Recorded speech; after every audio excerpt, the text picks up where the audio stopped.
abbaa qabeenyaatiin. Kiimata kuma shaniin bittu saniini. Miliyoona 60 qaba akkaawuntii koorraa. Andareejiteen hirume andareejiteen ilmaan dhalee. Dhalaa duurumaa qabdu fuudhee. Ashuma akkam jirtu hordoftoota kee bakka jirtan nageenya sinaa qabu HRS viidiyoo biraatti walitti deemnee jirra. Viidiyoo kanatti akka bohaartan akka gammaddaa abdii guddaan sirraa qaba. Baga ayyaana geessan jechuu barbaada. Baga ayyaana raaftanii. Viidiyoo biraatti walitti deemnee jirra. Namoota shaanii kana afaan irratti yoo jiraattan subscribe gochuun dagatina mul'attu notification tuqaachuun barbaada. Yaadoo qabaattan comment barreessaa. Maatii nafaana tura. Dargaggeessinni durii. Viidiyoon keenya jalqabaa qophii ayyaanarra jalqabaa viidiyoon adda qophii bareedaadha kan isaan dhiyeessatan artistoota keenya namoota hedduu dhiyeessatan qophii ayyaanaa wal qabatee viidiyoo wajjijjiiran yookiin sooshaal miidiyaa deemaa jira wal wajjin daawwannaa. Horsiifate itti raada bitata hunda ta'uu baatullee hedduun dargaggoo amma lukkuu tokko gurgure oolaa jirtus gurgure moobaayilii ismaartii bitaa ittiin geemii taphataa ittiin geemii taphataa.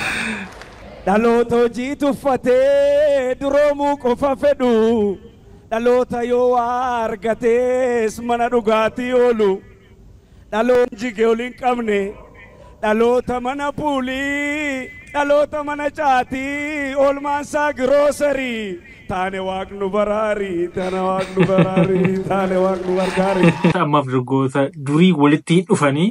Dargaggoota yoo baay'ate yoo waa hojjettee bashannanuu barbaaddaa waa uffatu waa bitachuu malee akka dargaggoota durii walitti dhufuun hin jiru. Garuu kan hunda kan godhu immoo addunyaa wajjin deemuudha. Akka kiyyatti maaliif fakkeenya dargaggeessu durii maal godha waa'ee moobaayilii hin jiru waa'ee teekinooloojii hin jiru uffannaan hin jiru maal hin jiru hojiidhuma qonnadha hojiidha.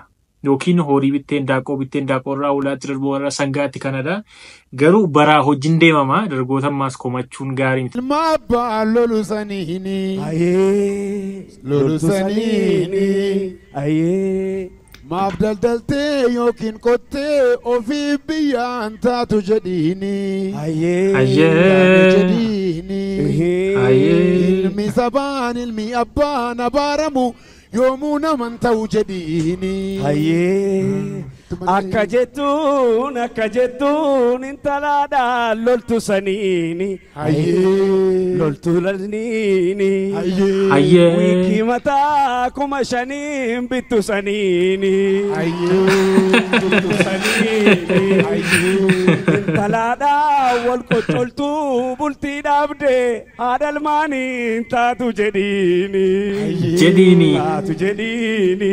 ayee taatu jazbaani sana mataati jazbaani sana mataati otoo abbaan gindii baatu dugdi armee qoraan baatu teessee ilaaluu waan fafaati teessee ilaaluu waan fafaati akka kanaan naman taatu akka. Iniidha ergaamti isaayyuu itoo abbaan gindii baatu itoo haati qoraan duddatti baatu akka kanaan naman taatu jedhiini.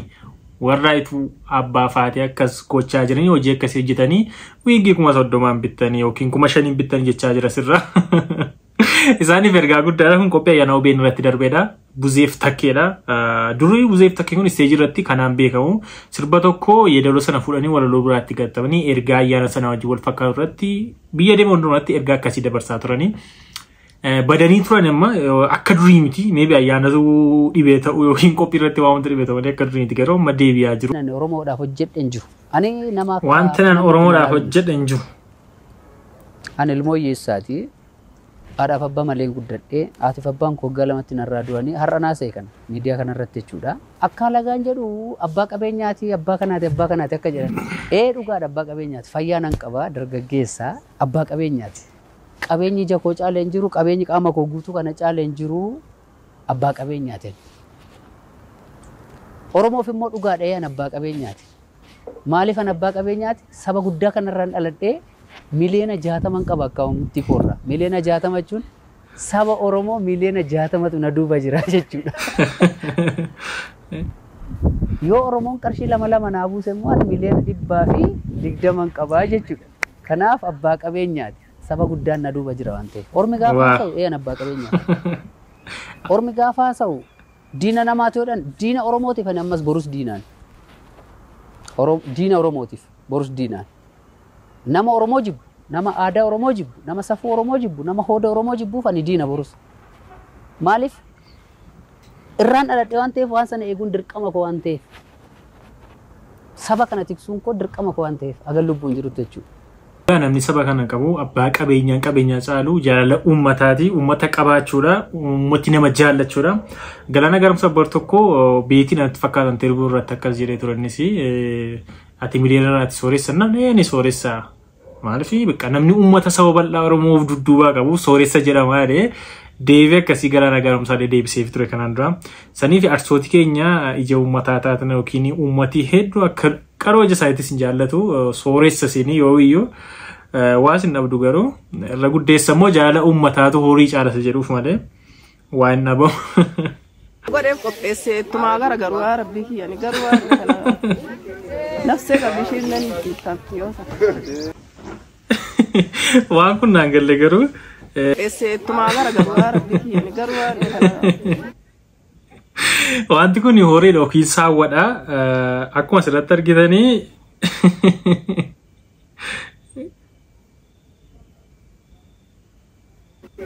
nafsee qabishiin nan ittiin yoo akkuma asirratti argitanii muka yaabdeerti ukireetti dhalakka ansi haa ture nama baatee irra kaa'e ta'uu taaltee yaabde ta'uu irratti hidhamteerta ta'u garuu wayi qalma baqatteechi yaabde ta'u malee horiidha reettidha kan muka yaabee jiru saawwan si'aa ture. Ani gaafan heerumu umrii 16 heerume. Biyya kana yeroon deemu umrii 13tti ani piroosesni kiyya dhume deemeen jira. Andareejiteen heerume andareejiteen ilmaan dhalee. Yeroon ani 2005 akka Awurooppaatti sirba DVD sirbas baasu ijoolleen yeroo san dhufte ni jirti wallistoonni ni beektan amma generally namoonni ilaalu jirus yeroo san eenyu wajjin akkaan dhufe wallistoota kam akka turee fi waliin nu ilaalanii compare nu godhuu danda'an viidiyoo sanirraa jechuu barbaade so akkaataan heerumaatis xiyyaa akka nama umrii xiyyaan heerumni ani sigala so gabaabatti jechuudha so compare yeroo si godhan akkasiin si godhani yeroo ati dhufte saniin compare si godhani namni kun akkam ture akkami maal wanni joon jiru malee akka ittiin alaalan kanaani umrii tiyyaan garaagarummaa waan hin qabu natti hin fakkaatu akkuma umrii tiyyaatiin jira gama biraatiin akkaataan namni waanuma nyaatu fakkaata jaan yeroo garii just snack waan xixiqqaa waan hin dabrinii fi nyaatiin an nyaadhu san waan hin arge nyaadhu vitaminii takka guyyatti waan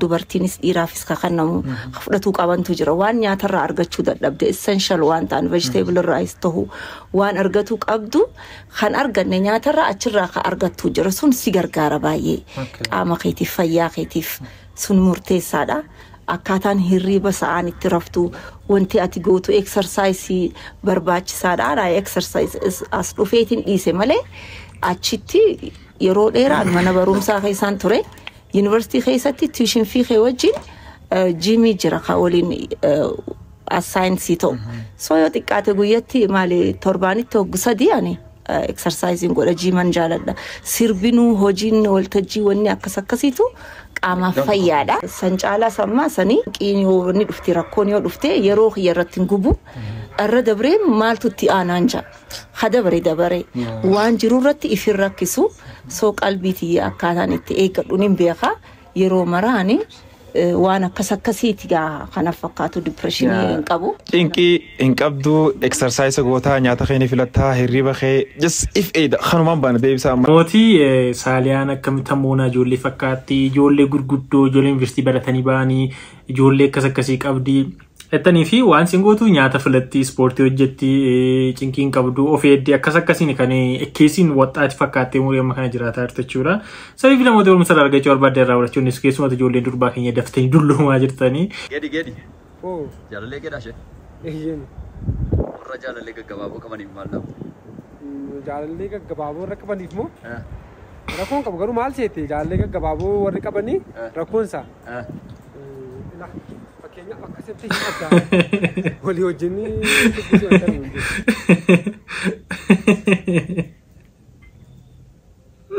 Orooti jaalallee gaggabaaboo qabdanii innoo yoo gabaabaa ta'e ooshi inni gabaabaa ta'e seen dhiirtu yoo ta'e ergaan isaa oolama.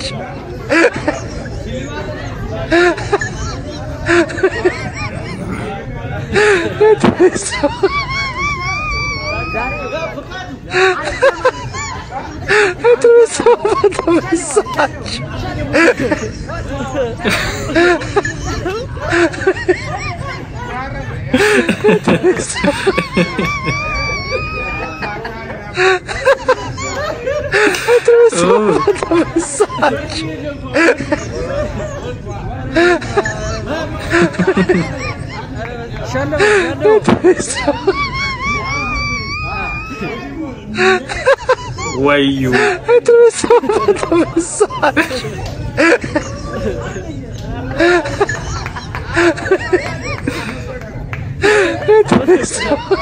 Amma suure shallama jechuudha sanu. Wayu.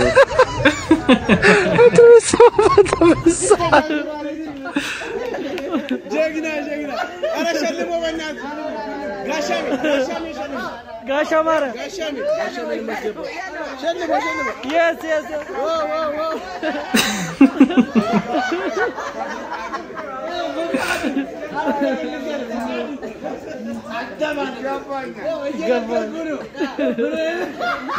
Igabanya.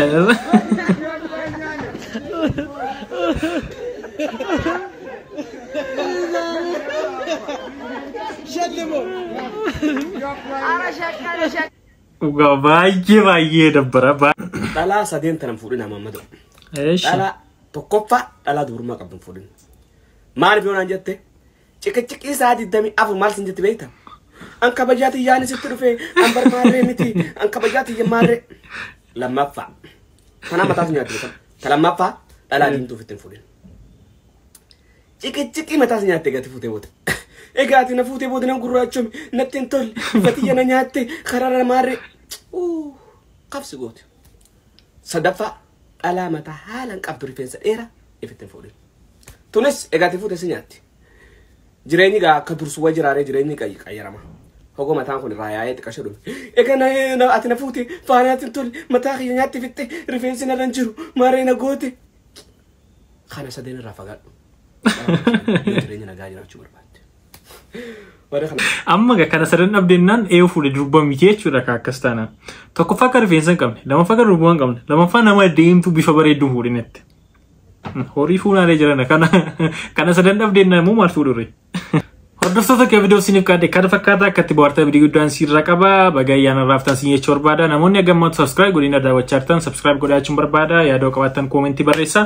Yeroo biraa viidiyoo biraatiin gorti deebinutti nagaa